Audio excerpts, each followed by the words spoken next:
ہوئے ہیں، حالات نے پریشان کر رکھا ہے۔ صرف قرآن سے جڑے ہوئے لوگ وہ ہیں جو ہمہ وقت تر و تازہ ہیں، ہمہ وقت ان کے چہرے پہ بہار رہتی ہے، کبھی ان کے چہرے پہ خزاں نہیں آتی۔ اس کی وجہ کیا ہے؟ اس وجہ کو نوٹ کرو دوستو۔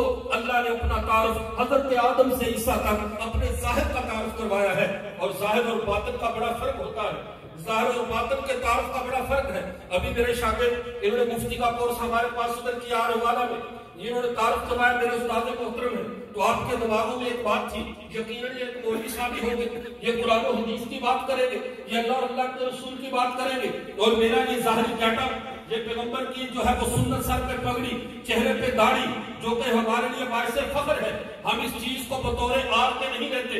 ایک جنرل کے کندھوں پہ لگے ہوئے سٹار اور اس کے سینے پہ سجے ہوئے تمغے اس کی گردن کو جھکنے نہیں دیتے، وہ سینہ تان کر چلتا ہے کہ میرے کندھوں پہ سٹار ہیں، میں 2 سٹار 3 سٹار یا 4 سٹار جنرل ہوں۔ تو سنیے، ہمارے سروں پہ پیغمبر کی دی ہوئی پگڑی، ہمارے چہروں پہ پیغمبر کی سنت داڑھی، اس نے ہماری گردن میں وہ سنجا ڈال دیا ہے، ہمیں اتنا سر فخر اور سر بلند کر دیا ہے کہ دنیا و ما فیہا میں ہمارا سر صرف رب کے